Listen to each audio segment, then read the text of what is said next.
Well, my name is Bernard George, and the role of the business is a cooperative venture to sell healthy products to our Grenadian people, especially those from St. Patrick's area, because that's where we are located. Our ice cream name is Burley's, Bernard and Alice, and we put both names together to have that one name, Burley's Cream. And we specialize in local fruits and herbs ice cream that everyone will enjoy, even the children who may prefer vanilla or chocolate over other ice cream, but I assure you they will love our local fruits ice cream. Where is Readiness ice cream located in St. In Riverside, St. Patrick's. Right, so you have a shop there? No, as I said, we sell on the street corner, and if you want to place your order, you call, and then you'll get your order done. Good day, my name is Jacob Thomas from GCNA, and I'm here representing the technical part of our presentation for the climate smart solution evaporator. First, I'm going to start with the three different types of nutmegs on our island. They are the Banda, the Papa, and the Malarian. The Banda and the Papa is our original nutmeg. The Malarian was brought in after Janet. Today, you need to know the Banda are the wrong nutmeg. The heads are relatively small and they are egg shaped. The Papa, shaped as the fruit, the Papa, the fruit, the head is small and they are long. These two nutmegs are original nutmegs and are higher in oil content. The Malarian was brought in after Janet, and it has a broader head, and it has less oil. We should all be having. So here, we have the different categories. So we have nutmeg with mist, the nutmegs in the pods. As we were when they were looking at that in our house, if I can electricity. Then we have the nutmeg dry. Shouldn't drain. From the dry, we remove the shells. Here we have some shells. So you could use it for decorating around your place, make walkways, whatsoever. It's also great. Potting mix, whereas you could sow seeds, which is works well. My name is Basti Mitchell, and I'm the marketing officer of the GCNA. And in 2019, the GCNA went on a value addition drive to see how we could incorporate the raw materials and make value-added products that could be used on the local market. And we have approximately 13 products that can be made from nutmeg. We have a nutmeg hot sauce, which is this product here, and it can be used on your table. You can use when you're eating your fish, your chicken, you can use it. We also have a sweet and spicy nutmeg. This is a sister to the hot sauce. It's a very sweet and spicy. You get a sweet and spicy flavor. You can use it in your fries, on your barbecue, in your bread, right? You also have the nutmeg cooler. This is our famous nutmeg cooler. It's all natural. It's made from the pod. If you want a thirst quencher, this is the go. We also have a green seasoning. It is all natural, made from local herbs and spices. So we use a nutmeg pod with a fresh seasoning to blend and get a nice green seasoning. So if you want to season your fish, your wild meat, your chicken, you can use this local fresh seasoning. We also have our famous nutmeg oil. It can be used for arthritis and pains. In the pharmaceutical industry, you can also use it to cook. So if you're making your stamps or stew, you can use a little in it in place of the grounded nutmeg. We also have our maize oil. It is similar to the nutmeg oil, but you can also use it in your sweet and savory dishes. So when you're cooking, doing your pastries and so forth, you can use the maize oil to put in your dishes. It is also a preservative. So if you want your meat to have this special flavor, you can use the maize, the natural maize. You can use the natural maize to soften. It's also a tenderizer. So you can use it to soften your meat. I'm Sherwin Sandy. And where about you located? I am located in Guapo, in the Birch Grove area, where we have the Sandy's family farm. I'm a chef by profession, but I combine my profession with my love for farming. And on the farm, we do recycling. So we are self-sustainable. and we protect the environment with the farming that we do there. We have created the products with a twist. With a twist. With a twist. What's the twist? The way we would present the chips, especially, we do it different from how it is done normally. So the shelf life for our products are even longer than the regular chips that you will find in the supermarkets or in the shops. And we use the waste from that now to produce breads and mitten. Breads and Mitten, the cooking gas. Cooking gas, yes. So the cooking gas is generated through the waste from the chips. We feed that to our pigs, and the waste from the pigs, we use that in a biodigester and make cooking gas from that. methane. That's right. Because that's one of the most dangerous gases that emanate in. That's right. So what we would do on our farm is to trap the methane that is emulsed in the environment. We trap that and use it to cook. What I would take from this exercise today is, for me, it's being able to put myself out more, to training and teaching people about the importance of how they can use and live a different life with the way they go about farming and the kind of foods that they would eat. My name is Enzinga Fraser, and I'm a teacher at the McDonald College. And this is my FNN students. That's only 5 students from the Form 5 class. And this is our experiment.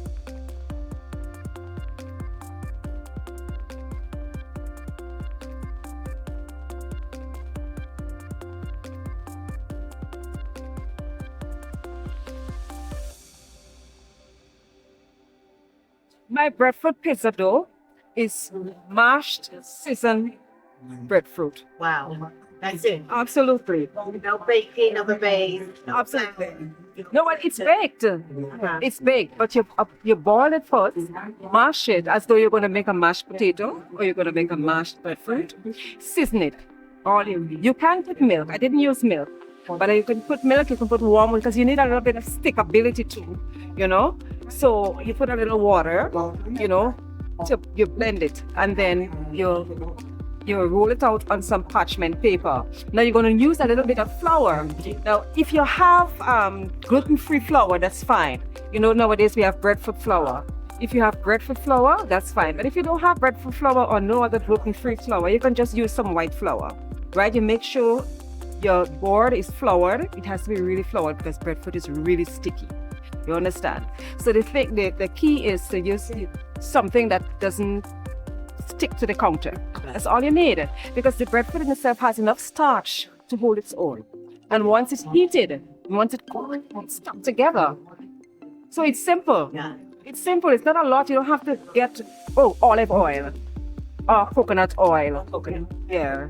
By now, we all know that flour is killing us. We know that by now that flour is killing us. Everybody makes pizza with flour. The pizza garden, as you see, that's what we're on about. That's what we're on about. To use alternative things that give us great tasting pizza. You know, different. I'm trying to get an edge on. You understand? Something that's different, but just as good. Okay, so I'm here with the lovely Miss Houston, who is someone I call Mrs. Houston. Sorry, Mrs. Houston, who I call the Queen of Merengue. Now, you've been doing merengue for quite a while, but let's just catch up everybody on what merengue is and. Okay, well, been doing merengue before. My name is Celia Houston. I've been doing merengue for the past 15 years, maybe more. I am planted, before we used to do it green, but want to do it on a large scale so everybody could benefit from it. So we start doing it, selling it as a food like callaloo. But then there's once somebody from India asked me to provide them with how many bags of the dry leaves. But I didn't know what it was all about. So I went and I researched and I inquired and I said, to be honest, I said, I'm not able to give you the amount to ask for, but I'll give you some. So I decided to give him some. So I started trying the dry leaves. My husband said, listen, let us try the dry leaves. So we started in the dry leaf. I didn't believe it. The leaves started to move off. So I was advised to sprinkle the dry leaves in a salad, which we do it, in the smoothie, which we do. So when the dry leaves stopped going, so we started to decide to dry, to crush the the leaves now to powder. This here. So we crush this dry leaf to this, so we get it powder. So what you do, you put this in your stir fry, put this in a smoothie, and then we decide to after we decide, well, no, let us try with the back powder, which is this is the back powder. This back powder, this made from the twig. After stripping the leaf off the leaves, you get a twig like the broom, you strip it and you blend this or dry and crush the powder. You use this, you could use this as a tea or as whatever you want to use it, you could use it. Also, we have then that went for a long time. Then after I realized we have a lot of white flowers just falling in the ground. So I decided to go into it and dry some of the white flowers to see what will happen, which we did. And we come with this, decided to do seasoning. So I crushed the dry white flowers and I put clove, ginger, other spice, cayenne pepper, oregano with it. And it worked very, very well. Wow. And I reached so far, so I decided to go to the supermarket. At first they said they would take a dozen. Just for when they sell our paint. I said no problem because I wanted to. And you know, it went on very well. Even though it is slow in Grenada, it's been there for the past 15 years and more, been very successful. On my children, we use it. And also we use it as a family home. Like my daughters, where they have the flowers and the paint, they use this as a tea.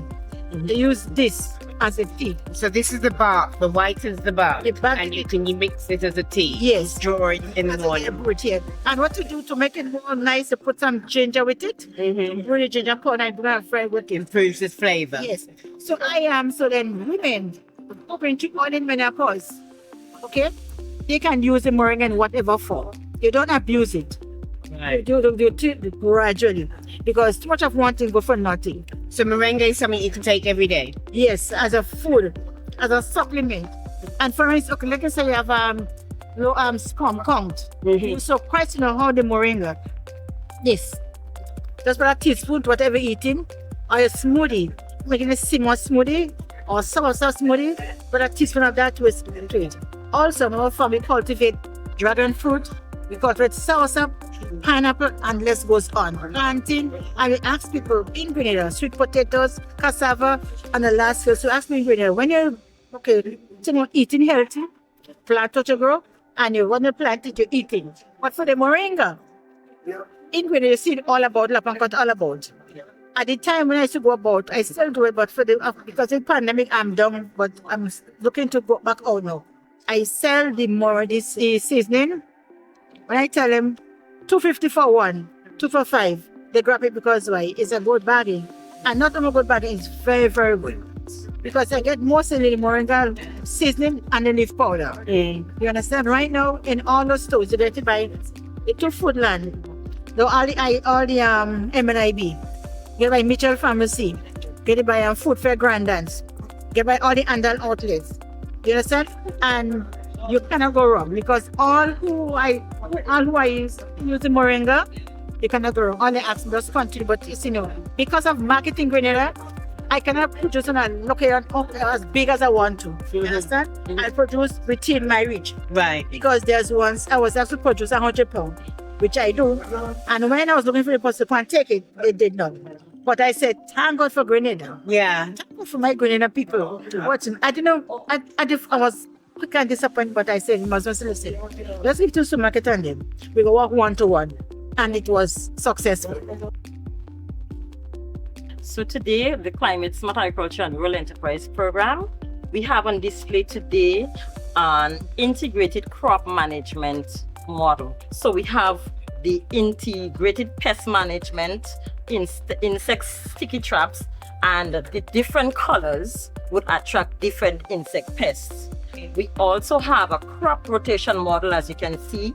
We have our solanaceous, we have our crucifers, we have our brassicas, we have a wide range of crops that you can do crop rotation with. right? A lot of farmers tend to farm, do monocropping. So our main focus today is to show them that model so they can implement a crop rotation on their farm. So I am Hortense Philip Charles, and I'm one of the SIAP Extension Assistant attached to the Eastern District. So SIAP, which stands for Climate Smart Agriculture and Rural Enterprise Program, is a 6-year program that is targeted to work with persons in the vulnerable communities, rural communities, I must say. And SIAP have different components. So we have what they call this climate smart agricultural components. And this component, it is intended to work along with farmers in the rural communities, providing extension support on climate smart agricultural practices. And these practices include mulching, that is under soil and water conservation. We also have practices as it relates to irrigation. We also provide grant to farmers to implement climate smart agricultural projects, including rainwater harvesting.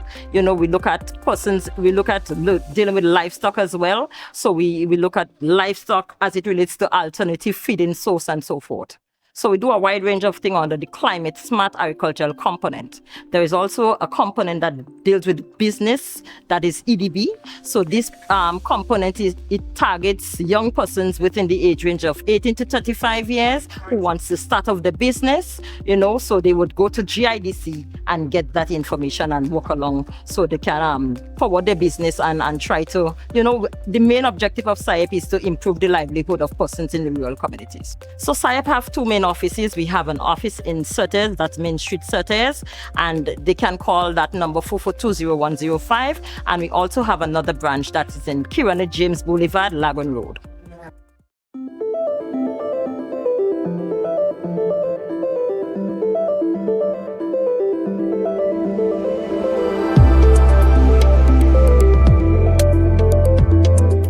The project is a climate resilient water sector in Grenada, GCRUISE project for short, and the objective of the project is to increase systemic climate change resilience within the water sector in Grenada. Now it is a six-year project funded by the Green Climate Fund, the German government, and the government of Grenada. And the implementing partners in Grenada would be the Grenada Development Bank, the National Water and Sewage Authority, NAWASA, in partnership with the German Development Corporation, GIC. Underneath the project, we're speaking here as it relates to the water NAWASA collects. Excellent. Now, we're working along with NAWASA, and that is why NAWASA is in partnership with us on this project. So under the project, several things will be happening for NAWASA. One of the things underneath Component 3, Climate Resilient Water Supply Systems, we will be providing NAWASA through the project with additional storage facilities. And that is freshwater storage facilities so that they can collect the additional rainfall that we get annually, in addition to what they currently have. We're also raising resilient users. So when I say resilient users, I'm speaking about you and me, those of us who are using water in our homes, to wash our vehicles, etc. So we are building resilience in our water users by giving them several tips that they can use when it comes to their use of water. So I'm talking conservation tips. Typical, simple things. Don't leave the taps running when you're washing those vegetables, or brushing your teeth. Okay, so we encourage you to close the tap. Close the tap, get a glass of water when you're brushing your teeth, for example. Get a full glass of water, brush your teeth, and when you're finished, you use that water to rinse your mouth, and then if it is necessary, open the tap. Similarly, when you're doing laundry, we urge you to get water-efficient devices. So if you have an efficient washing machine, and do full loads of laundry. Don't do little pieces, as we would say, or small, extremely small loads. Do full loads of laundry. Additionally, we are encouraging our users to purchase water-efficient devices. Now, these water-efficient devices, you use less water, but getting the same effect as if you had your regular your traditional shower head, sink, faucets, and so forth. So the GCRUISE office is presently located upstairs the NAWASA building on the Carnage. or you can check us out on our social media pages. We are available on Facebook, Instagram, Twitter, and also YouTube. The handle is GCruise473. I urge you to follow us and also like our respective posts. You will find out where we are and what we have to offer. We do a lot of things just to bring the message of conservation, water conservation, to you, our users, and the population of Grenada. My name is Nikolai Boyk. I'm the communications assistant at the Grenada Solid Waste Management Authority. So my job basically is to disseminate information and to be that link, that bridge between the public and the Grenada Solid Waste Management Authority. As you can see, we have various items out here, and these will help us to divert some of the waste that we see coming to the landfill. And when we talk climate, we know that the landfill, it produces a lot of gases. Right, a lot of gases that can affect climate change. So, for example, methane gas is one of the biggest or the largest amount of gas that we see occurring on the landfill, and it is our duty, our hope, to minimize the amount of methane gas that occurs on the landfill. And one way in doing that is minimizing the amount of organic waste types that come to the landfill. So as we go through our display here today, you see how the Solid Waste Management Authority is hoping to minimize on the amount of organic waste types coming to the landfill. Okay, so these are what we call litter bins. Okay, and these bins will be placed out throughout our town. So every town is going to have these bins, and they're primarily for persons as they're walking around the towns.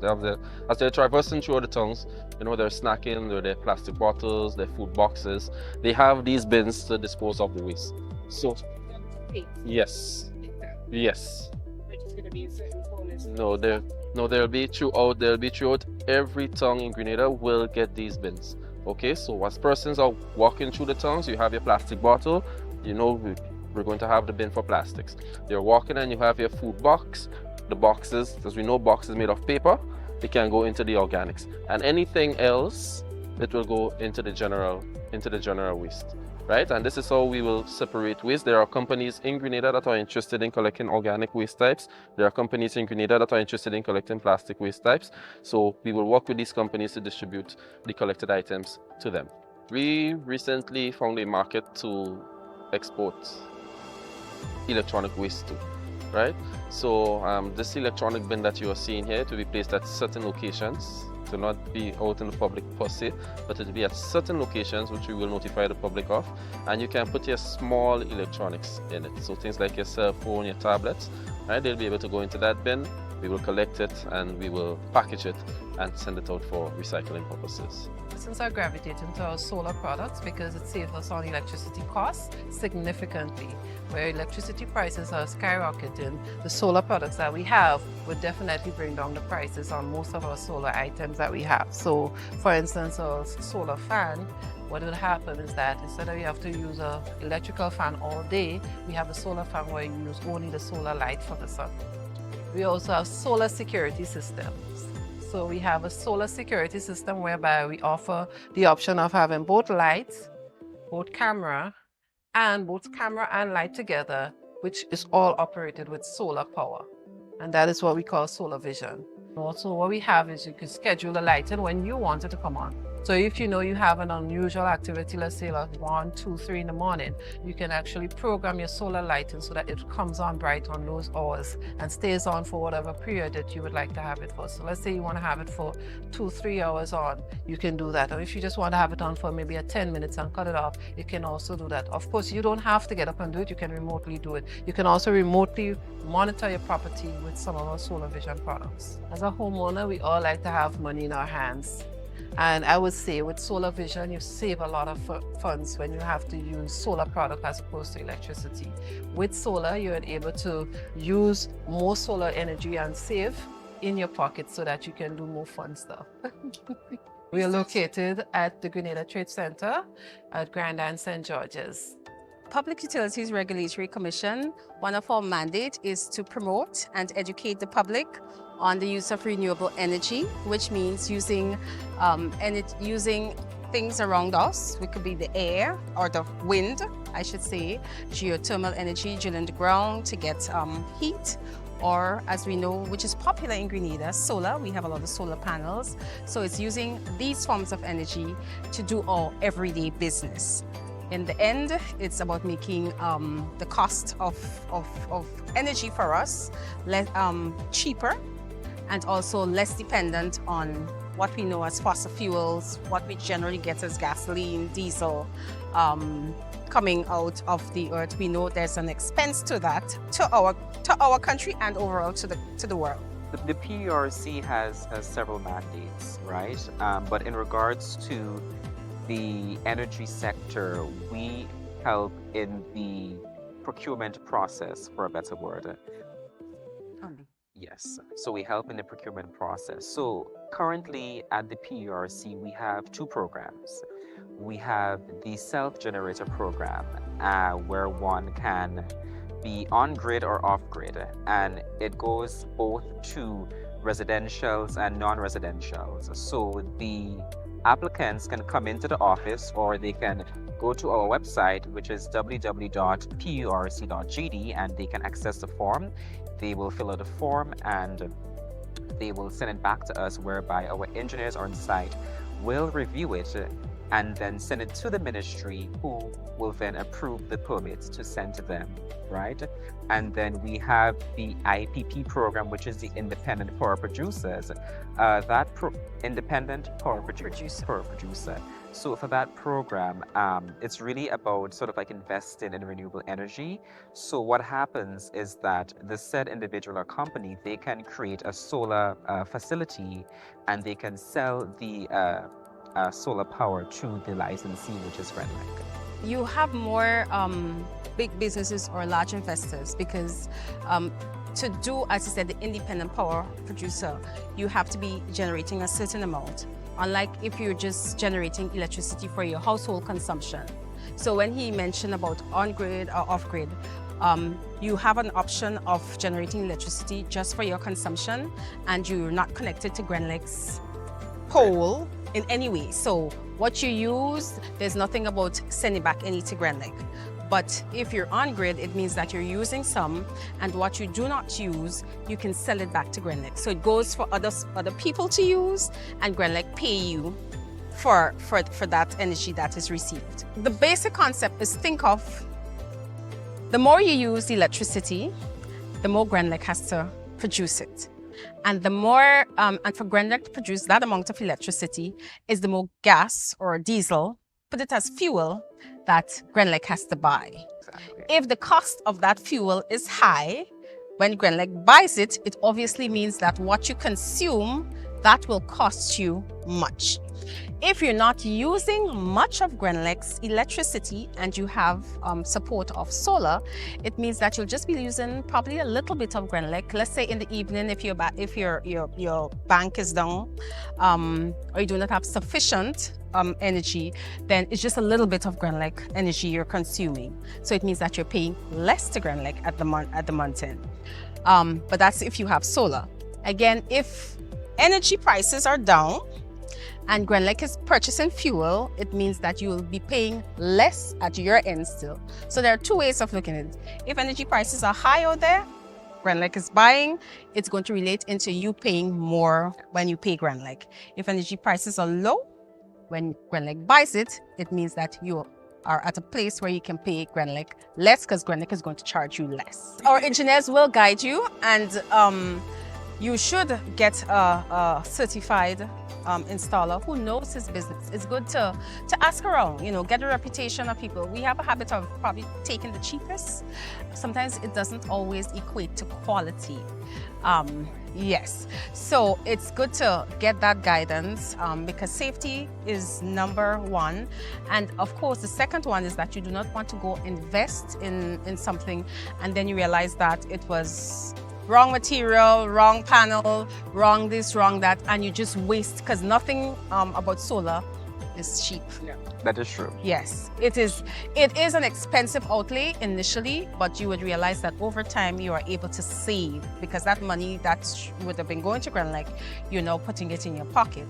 So one, we want to make sure safety paramount. PRC is about ensuring the public is safe, the public gets sustainable energy, the public gets good service. But added to that, we also are mindful that we do not want you putting out, making an investment, a bad investment. PERC is here for you. We are about consumers' interests. So our job is to ensure that when you go renewable, that one, that your investment is about to pay back for you. It's about safety. It's about ensuring that we capture the required information, and also to enable you to facilitate your movement from depending on fossil fuels, depending on the diesel, the gas, to being able to depend on solar or wind or geothermal if you want to go that way.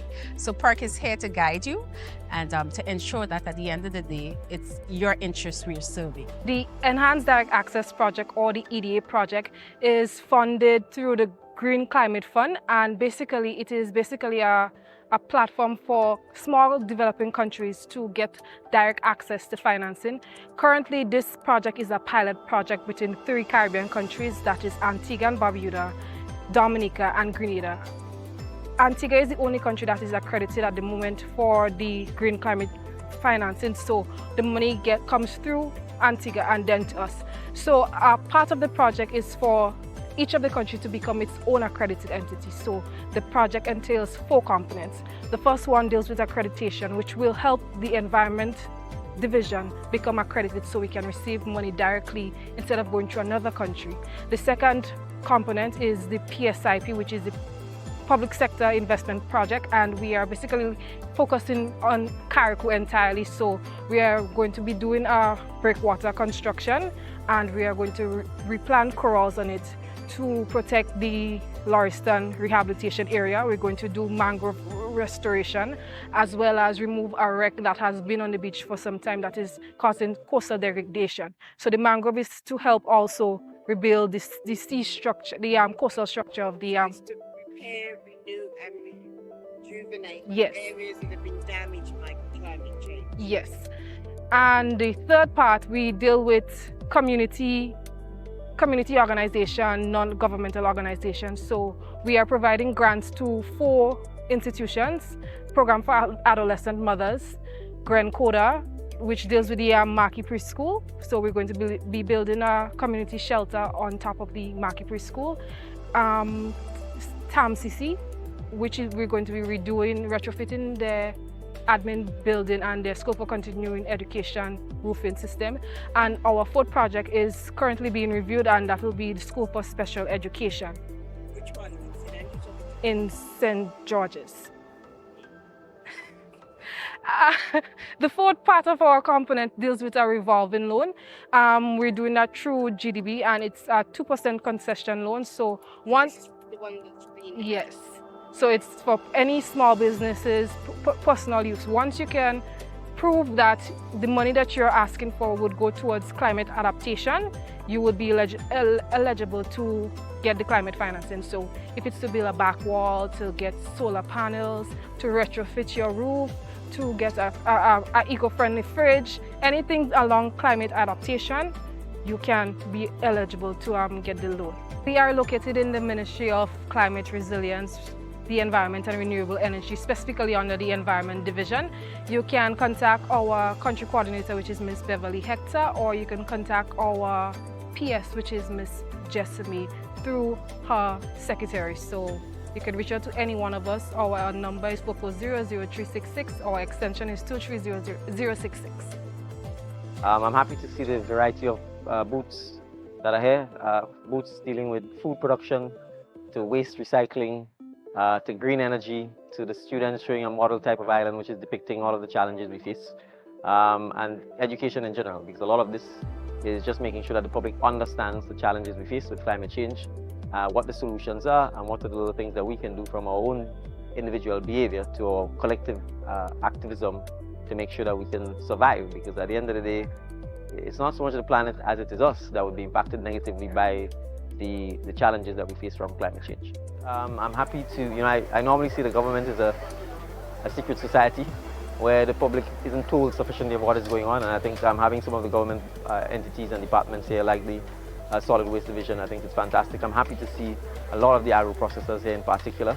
I'm happy to see a lot of green energy, reusable energy folks here. So I think it's a wonderful initiative. We need to keep doing more of this because I think that way we reach people more than if we just in St. George's. I'm happy in my constituency. I want more of it to be in the rural communities as well, because I think they're fantastic initiatives for people to know about what's happening and for they themselves to be inspired and motivated. And I'm happy that their school children were here as well, TAMCC in particular. So it's a wonderful initiative.